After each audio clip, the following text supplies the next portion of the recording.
Bismillahirrahmanirrahim.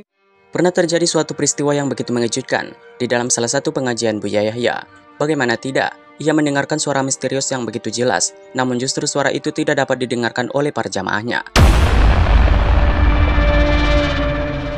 Hal ini sebagaimana yang dikutip dari kanal YouTube PSRMM TV dengan judul video Buya Yahya mendengarkan suara aneh saat ceramah. Saat itu memperlihatkan Buya Yahya tengah bertausiah, namun tiba-tiba saja ia mendengarkan suara bising yang mengganggunya ketika berceramah. Pada awalnya ia mengira itu adalah suara para jamaahnya, sehingga Buya Yahya pun menegur dengan berkata, tidak baik mengobrol, apalagi saat mendengarkan tausiah di majelis.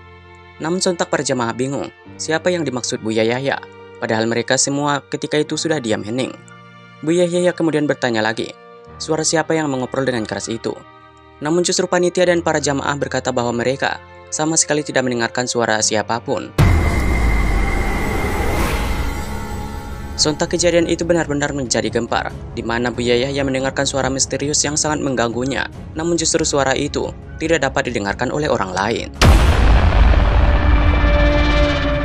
Wallahu a'lam bishawab.